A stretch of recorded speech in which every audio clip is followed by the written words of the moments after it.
So, Aida, perhaps we should begin by asking you about your origin story as a photographer, which is really as a documentary photographer. What led you to pick up a camera and imagine it as a way of seeing the world, or perhaps I should say re-seeing the world, and subsequently challenging the ways in which we see worlds such as Ethiopia and Africa as a whole? So, hello everybody. We're going to try to do this in 18 minutes. So I'm very happy to be here. I just wanted to start off, most people don't know about my journalistic background because most of you have seen, these very colorful white painted faces. So initially when I started photography, I was in high school in Canada, and we had a really great art department, and we had a dark room that nobody was using. So a group of 5 students, we decided to basically convince our art teacher to teach us how to use the dark room. And from that moment for me, when I saw my first print, which I still remember it, most photographers, when we start out, we take photos of flowers and trees and so forth. So it was actually a flower. And when I saw that developing in the darkroom, that's when basically my obsession with photography started. However, living in Canada, often, I grew up in, during the famine period in Canada when we were hearing all this news about the famine in Ethiopia of the 80s. But the way I grew up in my home was, the stories that my mother told me was something that was quite the opposite of what I was seeing in the international media. So from that, also living in North America, often when we look at the Black community, there's always this misrepresentation that you see going out in the various news outlets and so forth. So from then on, basically I made it my life mission to really offer a balanced perspective when we talk about, our realities, whether as an Ethiopian, as an African, or as the diaspora. So picking up the camera was something that, for me, wasn't just an artistic choice, but it was really an advocacy for my own community. So when I first went to Ethiopia in 2000, I spent almost the same amount of time, about 3 months, and it was really trying to create a photo album of a time period that I wasn't there. So having grown up abroad, most of my family albums was not really of a place that I've always referred to as home. So through these images, I focus mostly on black and white. I'm a big fan of black and white because I feel that, when we look at photography or architecture and so forth, it's really about how light enters, how light reflects, and what have you. But I wasn't really interested in, the touristical aspects of Ethiopia. I was interested in the daily life. So most of the time I say, I don't take photographs of animals or nature. I'm primarily interested in how people live their lives, how my community interacts within specific spaces, and on top of that as well, how I can preserve, as a witness of that time period, for the future generation. And in this sense, it's also a way of showing the world, this balanced perspective that it's not always about the famine or the chaos or, strife and what have you, that I often find not only for Ethiopia, for across the continent, that we have this distorted images that go out that doesn't offer the full perspective. And this is also something that I think we have to be more engaged in as far as when we talk about, artists from Africa or photographers from Africa. And in this way, it's really, how do I advocate, how do I show the world something that, other people have not experienced or have seen. And this is, again, not to say that everything is peachy or everything is perfect, but it's to say that just as you have the sadness, you also have the joy. So from that, my journalistic work, I still do it. I still do work also for the Washington Post, and I do work as a commercial photographer.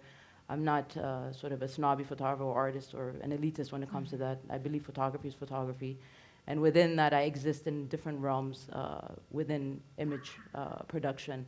But the key point being is how do I share with the world, something that I feel passionate about, which is my people.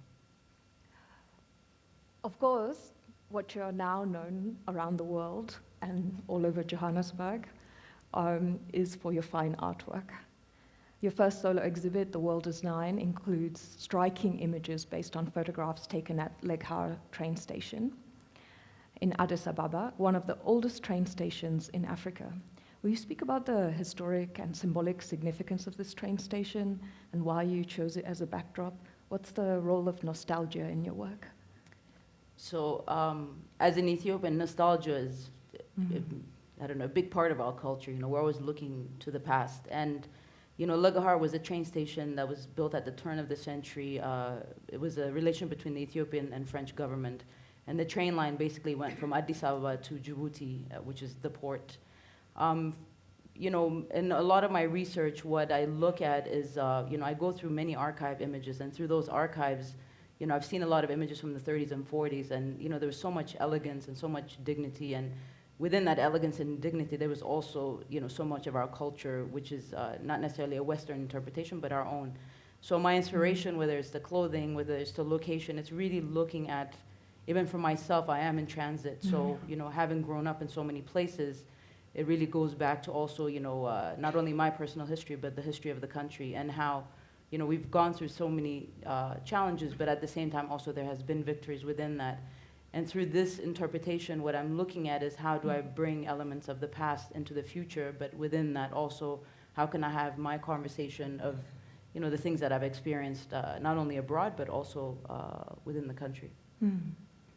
So within some of these images are pieces that speak to your conversation, consistently conversing with those ideas of being in transition, having nostalgia, but also about love, romance, and the divides that we create between us as we move into worlds that separate love sometimes.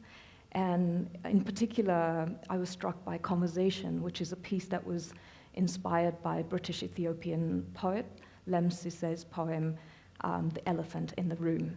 In that poem, Sisse refers to the proverbial elephant that enters a life shared by a couple. He reflects on the ways in which an unacknowledged lie can quietly and sometimes very noisily demolish love. Will you speak a little bit about Conversation and how you wove that poem into the visual work? So this image, you know, a lot of my work is also dealing with poetry. So, you know, I'm inspired by different things. And Lem Sisse, who lives in London, is a very fascinating, you know, has a very fascinating history, an Ethiopian as well. And just like me, he lived abroad. And, you know, when I do my work, it's not, I don't try to over-philosophize it, you know, I just do my work because I enjoy doing it. So, you know, you know, just in a lot of interviews, you know, they talk about conceptual art. I wasn't creating this work to talk about conceptual art. I was just wanting to express what I was feeling inside. So most of my work is really dealing with just, you know, as I've said again, it's, you know, it's a visual diary. And within that visual diary is finding inspirations also of other things that I've come across. So when we talk about conversation, you know, the culture that I come from, you know, we don't necessarily express what we feel. You know, we have this expression that we keep everything in our stomach. So in that sense, when you look at relationships as well, you know, it is one of those things where I feel that, you know, communication is a key component. So not only in our personal lives, but as a society, as a community. And to overcome specific challenges, for me, it's also how do we have a dialogue that sort of addresses that elephant in the room. So in Ethiopia, there are many challenges and there's many things that we have to deal with, but this cannot happen without the conversations. So it's within a personal note, but also as a nation, these are the things that I've seen from me. So all of you have seen those very striking billboards of Aida's work all over Johannesburg by now. And I'm sure you've been thinking about why she uses these beautifully costumed women and the painted faces and painted bodies and painted hands. So I wanted to ask you to talk a little bit about what's the inspiration behind some of that. So the starting point for me was actually this. So this was a 7-part piece from Simon's Jami exhibition, which was basically the African interpretation of the Divine Comedies. So my section was the Inferno, and within that, because people have just gotten used to me doing black and white, I decided, well, let me venture, you know, into color. And often, you know, I always say that I see things in black and white and in shades, but this was sort of like a provocation for me to work in color. And starting off with the painted faces, you know, it symbolizes, you know, how we all wear masks to get ahead in life, or we all wear masks to conceal our intentions and what have you. But on the same layer as well, I'm also looking at, you know, how I can take traditional elements from my society or my culture and how to bring it forward into the future. So for example, if you look at the clothing that she has on, the striped, that's actually a piece of cloth that comes from the South. Now for a Western audience, you just see, you know, the patterns or the colors, but for Ethiopians, there is specific symbols that I've put in there, sort of a coding within it, that is a combination of the different ethnic groups that we have in Ethiopia and combining it within that element. And the most interesting is when I exhibit this work in different parts of the world, there's always a connection point. You know, for example, the Japanese will tell me, you know, this looks sort of like the geisha and so forth, you know. Even here in South Africa, you know, someone from the Kosa was telling me that it reminds them of how their spiritual leaders paint themselves white to be closer to the divine. So it's a global sort of look at it, but in a sense, it's just I'm using these forms as a way of creating a canvas. So the women that I select is very specific, and you know, the background, the themes, the colors, you know, I mostly work with primary colors, but within that is how do I have that dialogue that, you know, trying to sort of, in a sense, take what's inside of me and put it out into the image. So I want to change gears a little bit. In 2014, Ernst & Young published a study documenting that the culture and creative industries in Europe employ 7 million people, that they generate 4.2% of the EU's GDP, and that they are such powerful sources of jobs and growth that they provide jobs for nearly 2.5 times more Europeans than the automotive industry. Of note, the highest revenue is generated by a purely cultural sector, visual arts, which employ largely young people who have who have knowledge of new technologies. Now, Aida is the one who sent me this Ernst & Young report, which I read through, and I was fascinated by this. So you've mentioned that as a photographer who works in Ethiopia, you're not running workshops that simply teach photography. You're educating the general population about the fact that art is not just good PR for a country, but that this is a $10 billion industry that can contribute significantly to the economy. Can you speak about your own ventures? So from my end, you know, I exist as an artist, but I also exist as someone who is interested in social entrepreneurship. And within that, what I'm looking at is, you know, right now in Ethiopia, there is massive development, there's massive growth, you know, there's all these infrastructural changes that are happening. And my main theory is that, you know, you can have fancy roads and fancy buildings, but if people are not developed in their minds, it's sort of irrelevant at the end. So as the generation is shifting, what I'm looking at is how to make culture part of development. And within the sector that I am in, which is photography, I'm looking at also the photography industry in Ethiopia. So right now, with the number of photographers that are in the country, what I find extremely frustrating is that, you know, when we have big events, you know, for example, since we're the political capital of the continent, with the Africa Union being there, there's a lot of conferences and meetings and what have you. So just as a basic commercial photographer, a lot of the times it's foreign photographers that are invited into Ethiopia to document these events. And my thing is, when we look at, you know, how do we develop capacity, how do we get our voices out, all of it comes back to education. So when we talk about, you know, the challenges and whatever, education plays a key component. So when we teach, so through the company, I have a company called DFA, which is Desta for Africa. So the Desta stands for, it's an Amharic language called happiness, but it also stands for developing and educating society through art.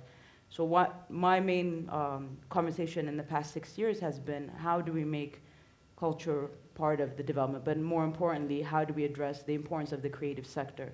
So even when I found this Ernst & Young article, this was really a tool for me to have a conversation with our governments, with the corporate, you know, with various institutions, to understand that, for example, we're not an NGO, we're a company. You know, we pay taxes every month, every year.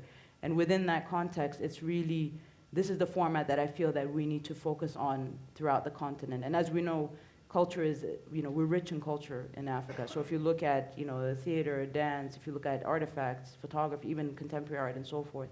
So within the course of the past few years, we've been giving workshops to develop emerging talents.